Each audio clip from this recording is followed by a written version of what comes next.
Hello, my name's Tim. Welcome to Tim Burbage Reads, and today I'm going to be talking to you about a huge book unhaul. Right, so this is a different angle. I've hackneyed together some kind of apparatus to stand my phone up. I've never done a video like this before. I've just got two huge piles of books that I'm looking to get rid of, and I want to talk to you about them and maybe why I'm getting rid of them. So we'll see how this goes. This could be the worst unhaul video in the world. Right, first things first is Bunny versus Monkey, The Impossible Pig. This is by Jamie Smart. My son really likes Bunny versus Monkey. This is a double, so that's why we're unhauling that. Next is Lion Boy by Zizu Korda. Yep, this is a very old book. You can see faded spine. This is a young adult book. Oh, it has a bookmark in it. Which is escape on a voyage of wild adventure and incredible friendship.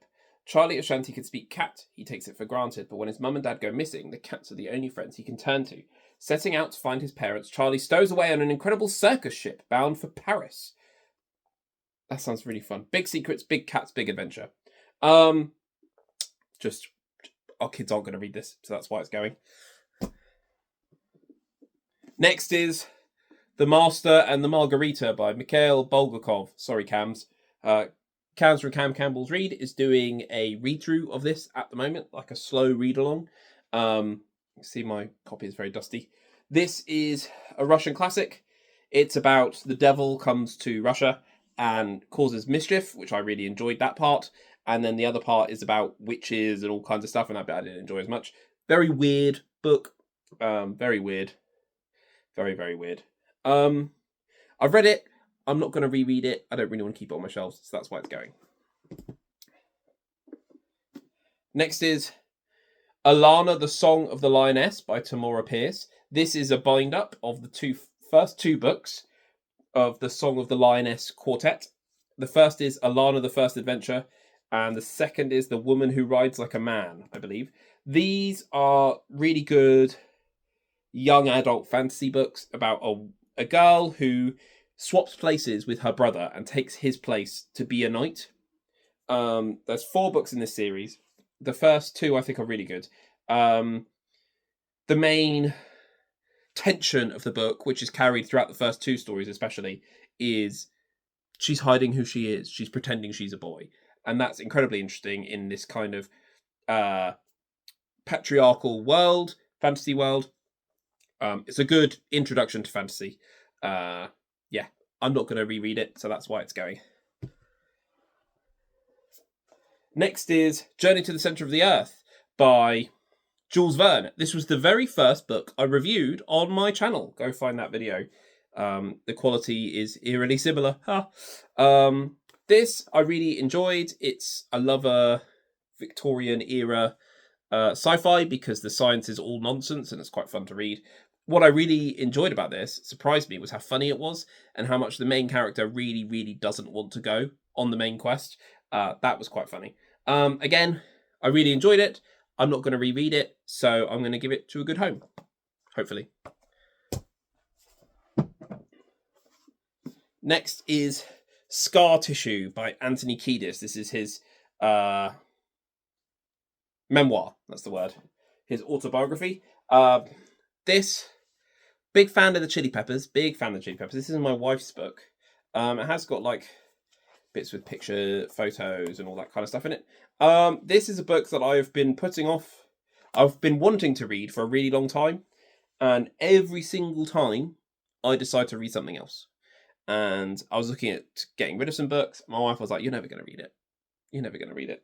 And also, I think he admits to some stuff, which, let's just say now, would put you on a list. Yeah, so I like the Chili Peppers. I'm not like, I like the songs, I like the albums. I don't really like Anthony Kiedis. I'm not like drawn to him as a person and his history. So I'm not going to read this. So that's why it's going.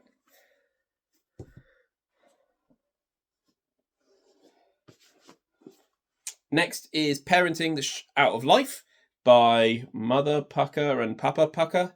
This I got given just when we were adopting, and I read it, and it was pretty good. I don't think there was any kind of big lessons. It was more like the two people that write this book have a blog and a brand, and it's kind of fitting in with that. For people who happen to be parents or might be soon. Yeah, so I've read it. I'm not going to reread it, so it can go somewhere else. Next is My Year by Roald Dahl. This is a special edition that we bought at the Roald Dahl Museum. This is the last thing he wrote. And this is just a little collection of like short stories, vignettes that was going to go with a calendar. And so he's written like a little thing about every single month. And there's drawings from Quentin Blake. This is a beautiful edition. I loved this book. I really got quite emotional reading it, knowing it was the last thing that he had published. But I've got two of them, so that's why it's going. Next is Drawn to Greatness, Disney's Animation Renaissance by Michael Lyons. This is a book my sister-in-law bought me, and I read it, and I really enjoyed it. My sister-in-law also has a copy, and I asked my wife, are you going to read this? And she was like, probably not. So that's the only reason why I was keeping it, because I did enjoy it. And it could go to someone else for them to enjoy, because I'm not going to reread it. Next is Terribly Cheesy Dad Jokes. This includes classics like, how do you attach bread wheels to your car? With donuts. And a ghost walks into a bar. The bartender says, sorry, we don't serve spirits. Pretty classic. Next is Gallows Born by A.C. Slater. This is a self-published book that my sister-in-law bought me for my birthday. And I read it in September, and I really enjoyed it. I did enjoy it. It kind of was hitting all of the tropes that you like, which is kind of one of those things that self-published fantasy can do really well. I'm not going to reread it. I might read the sequel. I'm not sure yet. It didn't kind of wow me. I found there were two main characters. I found one of them way more interesting than the other. Yeah, so it was okay. It was pretty good. But I'm not going to reread it. And actually, one thing that's really nice about self-pub is it's not doing anything on my shelf. You know what I mean? It's not getting the word out there. It's not going to sell more copies because it's sitting on my shelf. So if I gift this to someone or if it goes somewhere, then someone else can read it and then they can share it with someone else. And you know what I mean? You can kind of get word of mouth, which is a good way to spread self-pub love. Next is Quizmaster, 500 New Quizzes. This is, I've got gift this as a Secret Santa because I do quizzes at work all the time. This is pretty good. The thing is I try to do multiple choice quizzes, and none of these are multiple choice. So there's, and the theming's a bit strange. But yeah, it's been a very useful tool. But it's really big. It's so big. It's taking up a lot of space on my shelf. And the internet does a lot of this now. Next is The Gauntlet by Owen Colfer. This is an Iron Man novel where he goes to Ireland because it's an Owen Colfer book. I thought this was pretty good. This is pretty fun. It's quite strange reading superhero fiction in novel form. This is reads fairly young. It's not a gritty reboot or anything like that. It is, kind of popcorn fun. But again, I'm not going to reread it. So it can go to someone who is going to read it. Next is Prison of Geography by Tim Marshall. This was this was a really good book. I really enjoyed this. This is the first in his kind of series. It's 10 maps that tell you everything you need to know about global politics. The worst thing about this book is the maps. The maps themselves are not great quality. Kind of all the interesting stuff is in the is in the middle, and they're black and white and not kind of super useful. But it's really interesting how it shows the first the very first opening is about why Russia is likely to invade Ukraine, because there's no mountains in Ukraine. It's all very flat, which is why that area kind of is so combustible. And there's a few other things that were fairly interesting. So, yeah, hopefully that goes to a good home. Next is The Hidden Magic of Walt Disney World. This is by Susan Vaness. Over 600 Secrets of the Magic Kingdom, Epcot, Disney's Hollywood Studios, and Animal Kingdom. We are Disney fanatics. We've been there. I think I've been to some Disney parks over 30 times, and my wife has been way more. Because she went those when she was a kid. So we kind of know all these secrets, and as soon as you print it, it's out of date because there's stuff moves, stuff changes. This was when was this published? 2009. So this is fairly out of date now. But yeah, it's time for it to go.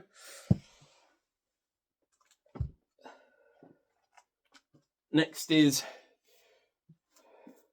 Whoology, the Doctor Who official miscellany by Cavan Scott and Mark Wright. This I really enjoyed. I really enjoyed reading it. It's just lots of facts about different doctors and companions. Look, there's the Doctor's family tree, kind of who they've married over time and all that kind of stuff. It's very facts and figures based, all the different dinosaurs in Doctor Who, all the Dalek variants, TARDIS log every single planet that he's been to, all that kind of thing. Yeah, enjoyed it, read it, not going to reread it. Good to go to another Whovian. Next is The Ride of a Lifetime by Bob Iger. This my wife bought me as a gift. And I did it for my mystery reading challenge because I had 1 month until Walt Disney World. And I enjoyed it. It was a good book. I do think this was written before he came back. This was after he'd handed over to Bob Chapek, who did not do a good job. So now he's come back and he's kind of scrambling. And interesting. There was like half self-help book, half memoir kind of thing. I found both parts quite interesting, but it was very kind of surface level, I thought. And supposedly Bob Iger was looking at a presidential bid. So we'll see if that happens in the future. Yeah, again, really liked it. Am I going to reread it? No. It's a big hardback book. It can go to someone who would want to read it. Then, here we go, is the 5 Disney villains books that I have. This includes Fairest of Them All, the story of the evil queen. The Beast Within, the story of the beast. Poor Unfortunate Souls, the story of Ursula, the sea witch. Mistress of All Evil, that has a special edition cover which doesn't suit the others. And Mother Knows Best, the story of Mother Gothel. These books, I read 5 of them. The covers are super cool. The idea of the story is really cool. Like, you're telling the story of the villain, and maybe they are misunderstood, that kind of thing. But the writing just wasn't very good, and the main thing was they kept putting in these other characters called the Odd Sisters, who were meant to be the Nick Fury of this Disney villain universe that Serena Valentina was creating. But I really didn't like them. And in the end, they overtook the story massively. I think the 6th book is just about the Odd Sisters, and they keep going, and I read 5 of them, and I didn't really enjoy any of them massively. So it was that's it. I'm done with that. I'm going to try and read more books that I actually enjoy. Yeah. I think the worst one was the Ursula book, Poor Unfortunate Souls, because Ursula's just not in it, really. And yeah, didn't enjoy. And then the final book from this pile is The Once a Future King by T.H. White. I just finished reading this at the end of last year. There's 5 books in one. Let's take the bookmark out.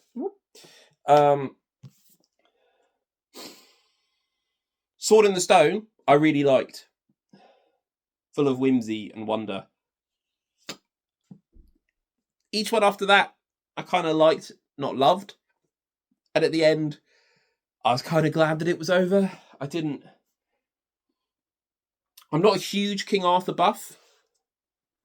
And this didn't make me one, you know? And it's a huge book. It takes up so much space on the shelf and weighs a ton. So hopefully this can go to someone who will enjoy it. I'm halfway through the books, so I'm just going to go do a quick tidy up. But while I'm doing that, please give this video a like. Please comment below if you want any of those books. Or what ones you're kind of more interested to talk about. And please subscribe if you want to see more. And ring the bell to get notifications, because the way that this YouTube channel is doing, which is very poor, the algorithm, it doesn't show videos even to subscribers. So please do that, and hopefully you'll see more of my videos. Right, let's try part 2. And we're back. Now let's move on to the second pile. First things first is a trilogy of books. That is Fever Crumb, A Web of Air, and Scrivener's Moon by Philip Reeve. So this is part of the Mortal Engines universe, which is up there for my favourite book series of all time. So why am I getting rid of these? I got gifted these by my mum. The covers are like really like 90s rad, which I think is quite cool, but they don't fit theming with the rest of my Mortal Engines books. So what I'm planning to do is sell these and then use that money to buy the actual versions of the books that I like that match. So give me 1 second. So I've found on Vinted this version of Scrivener's Moon, which I think is a lot cooler than this one, you know? So this is the style that I'm looking for, and they've got the coloured spine. So that's what I'm looking for. Right, that's that pile. Next is Mythos by Stephen Fry. This is a book I read years and years and years ago and really enjoyed. I would like to read more Stephen Fry myth retellings. I think he's read Heroes and Troy, and I don't know whether to read the Stephen Fry versions, or I've got the Iliad by Homer on my Kindle for free years ago.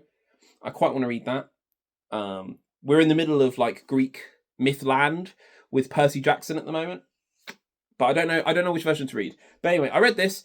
I'm not going to reread it, and it's very popular, so I might be able to get something for it. Or if it goes to a charity shop, it'll get picked up, which is good for the charity. Next is 100 Years of Solitude by Gabriel Garcia Marquez. I bought this at a charity shop. I will likely return it to a charity shop because it's not in very good condition. This was weird, man. It's a weird book. It's like a fever dream of random stuff happening, being told to you in a random way, where all the characters have the same name. I really enjoyed the macro elements, talking about banana republics and things like that. But the actual story of what was happening to the characters, I didn't really care. Sorry. Also, the magical realism, there wasn't a ton of it. And you could kind of be told away with just like the telling of how the person's telling the story. It rained for 27 years. Cool. You could just maybe it just felt like it. Or just rained a lot. I don't know. The magical realism wasn't as big a part of it as I was expecting. Maybe I just misread it. Next is Gamora and Nebula by Mackenzie Lee. This is another, or Sisters in Arms it's called, yeah. This is another Marvel novel. I enjoyed this. I really enjoyed this. The only problem is that Nebula's just a more interesting character than Gamora, and Gamora wasn't made more interesting in this book. I asked my wife, I think I bought this for my wife actually, and I was like, are you going to read this? She's like, no, I'm not going to read this. So yeah, hopefully it goes to someone who likes it, a Marvel fan. Next is Divided, Why We're Living in an Age of Wolves by Tim Marshall. I think my friend Craig lent me this. So it's either going to go back to him, or depending on what he wants to do, it could go to a charity shop or anything. This wasn't as good as Prisoners of Geography, in my opinion. Partly because it just had such a negative mindset. It was all about divisions and people not liking each other. It also went a little bit, not full Islamophobic, but it was on the way there, which I didn't enjoy reading. But I still would like to read more Tim Marshall. I really want to read the one about flags, because I love flags. Next is The Thursday Murder Club by Richard Osman. I bought this at a charity shop for 50p. This is it was so bland. The writing style was surprisingly poor, in my opinion. I was chatting to Carlos and Yolanda from StoryTube, who also didn't like this book very much. And I said, if one of them had written a crime book, which they could do because they're big crime fans, and they asked me to read it, and it was written like this, I would say you need to go back and seriously look at it. You know what I mean? Like, you need to seriously look at your style and your voice, because it was very basic. But this has gone down really well. This has sold like bucket loads. So, I've got the other books in the series to read. I borrowed them, and I'm looking to read them because to kind of catch up on it, and maybe I'll certainly read the next one, because if it's better than this one, then maybe this series improves. I did kind of enjoy the story. I really like the setup. The setup is the main charm, and the book is quite charming, but it was surprisingly basic. Next is How the Rhino Lost Its Horn by Jack Rathmell. So this is an arc, and I think the general phrase is that you don't sell arcs. And this is an arc for a book I haven't even read. The reason why it's on this Unhaul pile is because the publisher sent me 2 copies. So yeah, I don't need 2 copies of quite a big book. This is an uncorrected proof. I started reading it just before Christmas, and it was very witty. I think they was putting a lot of effort into the wits. That's what it felt. So the first sentence is, I'm sure there are at least a couple of days out of any calendar year where being a disembodied tuna head wouldn't be too bad. That's the opening sentence. And it's about a guy from the States who goes travelling to South Africa. That's all I know so far. I only got like 40 pages in before I stopped, because the world was going on. Next is The Long Earth by Terry Pratchett and Stephen Baxter. This was a gift from my mum, and I read it because I really like Terry Pratchett. But this book 1 was okay. Really interesting idea about travelling to parallel worlds. And what does that do? You know, and we end up living in a society where you can't run out of resource, because you could just travel to a parallel world where that resource is. And this is about someone being an explorer and going all the way to the end. What happens when you go all the way to the end? Really interesting ideas. Story wasn't that exciting. Watching just someone travel with no real end goal was a bit strange. And then right at the end, something crazy happened. Right at the end, that came out of nowhere. And I was like, whoa! Like, I really didn't like that ending because it came out of nowhere. And it felt dramatic for the sake of it. And then I read book 2, and it just kind of ignored that end. Like, that world-shattering end just kind of went, oh, it's been a few years, and we're just all yeah, everything's fine, don't worry about it. Which really bugged me. And book 2 had more of the same issues and less of the positives. So I gave up on the series, but hopefully someone will like it. Next is Mary Poppins by P.L. Travers. This is a book my wife got me from the lending library at school, I think. And I love Mary Poppins. I think it's a fantastic film. Mary Poppins Returns is pretty good, but it's not Mary Poppins. And I really like Saving Mr. Banks because P.L. Travers was a bit loony. But this book, Mary Poppins is really horrible in it. And she's not like, oh, you know, she's a bit strict and a bit stern. No, she's genuinely self-obsessed. And the book was very samey. Very samey. She stopped and investigated herself in the mirror in every single story. Well, it's all like in chapters, but the chapters are kind of little vignettes. And that she did that in every story. Jane and Michael, the two kids, disappear for a big chunk of it. It's just Mary Poppins doing her stuff. I didn't really like it. It was a bit of a chore to get through. Sorry. Next is Everything to Play For, the QI Book of Sports. I got gifted this. It's really funny. I love QI. I don't really watch it anymore because I don't really watch normal television anymore. But really enjoyed it. Really funny. Interesting. The thing that really sticks in my head is that they have to sync up the sounds of the rowers because the microphones don't pick up on it because the camera's really far away. So they need to like put in the sounds, or they need to have the microphones in weird places to try and pick up the sounds, which I just found quite interesting. Yeah, but I'm not going to reread it, and it's a nice hardback. It's huge, so hopefully it can go to a good home. Oh no, pile just tried to fall over. Hang on, I need to do some structural readjustments. I didn't realise this book was the structural linchpin of my piles of books. Ready Player 2 by Ernest Cline. I read Ready Player 1 and absolutely loved it. I know a lot of people didn't, but a lot of people did. I liked obviously the nostalgia and all that kind of stuff, but I really like the world building. And one thing that I found really interesting as a character concept that didn't really get explored in Ready Player 1 was the fact that Wade is not a good person. He's obsessive, he's controlling, and ultimately, through very incel, negative, trollish behaviour, he gets rewarded. He wins. Then he made Ready Player 2. Lots of people really hate this book because it's very similar. People think it's a retread, and they think Wade is like horrible. I really liked it because Wade is horrible. He is not a good person. He has so many negative traits in the first book that kind of get skimmed over because he's the protagonist, so you have to like him. And in this, he's the main character. He's not a protagonist, though. He's an evil overlord. And he does so many horrible things in this book.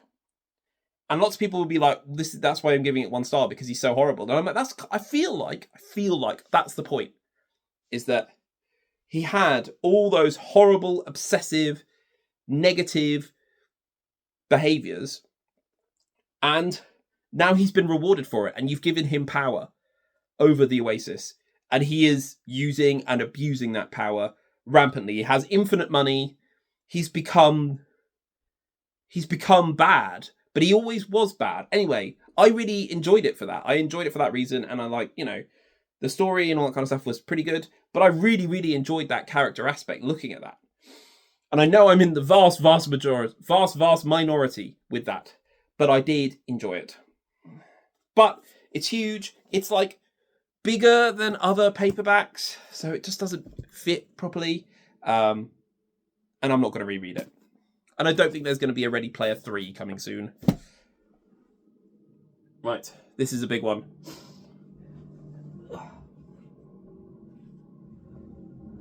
So, I was gifted this trilogy of books that are very, very big. And they're really, really nice. But I then found out this isn't the first trilogy of books. This is the second trilogy in a very, very popular series. And I haven't read the first 3. And so I want to read the first 3 first, but these books are huge. They're very nice.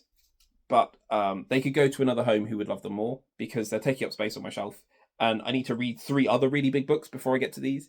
And if I did, I'd probably read them on the Kindle just because the books are so big. I'm so sorry. It's the Lies Ship Traders trilogy. Ah! Robin Hobb fans come and lynch and burn in the comments. These books are so nice. I've got Ship of Magic, Ship of Destiny, and The Mad Ship, all by Robin Hobb. But look how big these books are. They're like 800 to 1,000 pages, right? I'm not reading 3 other 800 to 1,000 page books before I get to these. And my friend Craig, he's just read the first trilogy, The Assassin's Fits. The Assassin's Fool, Fitz and the Fool. No, just Fitz. I don't know. Farseer trilogy. That's what they're called. That's one other thing as well. All the titles are incredibly vague and just like a bunch of words put together. So I'm going to lend these to him, and he's going to read them, and hopefully enjoy them. Because if I did read this, I need to read another trilogy first, and I'll probably read them on the Kindle because these are so big. Oh, I'm so sorry. Right. 2 books left, which are very big. This is the Marvel book. This is by Dorling Kindersley, and it's a fact file on each of the Marvel characters. Doctor Doom gets 2 pages. Think of a Marvel character. She-Hulk gets a page. Oh. That is the Thinker gets a page. You get all the different kind of dimensions that are involved. You have the history of the multiverse. You have all this kind of stuff. Different arcane artifacts. The Infinity Gauntlet. It's really cool. I'm just not going to read it again. And my son has got 3 or 4 very similar books. So hopefully that can go to someone who would enjoy it. And then we have, from Dorling Kindersley as well, the Disney book. This is, again, a beautiful book. Oh, it's a whole thing about Stitch. Beautiful artwork inside. It's a beautiful book. Just, there's a whole bit here about attraction posters. See? I've got a whole book about attraction posters, which is fantastic. So this is, we've got a lot of this information anyway. And there was a bit there about maps. I've got a whole book about maps. So this is fairly surface level for us as a family, because we know all this stuff already. So yeah, hopefully it can go to someone else who will enjoy it. But yeah, those are the piles of books that I'm looking to get rid of. If your favourite book is in there and you live in the UK, email me and I'll send it to you. Otherwise, these books are probably going to go to charity shops or on Vinted, or just be given out, lent to people. If you're interested, just let me know in the comments below, or email me to tell me that you want the book, and I'll try and get it to you. As I said, please give this video a like. Please comment below. Please subscribe if you want to see more. Ring the bell because the algorithm hates me. And I'll see you in the next one. Now, get out of my house!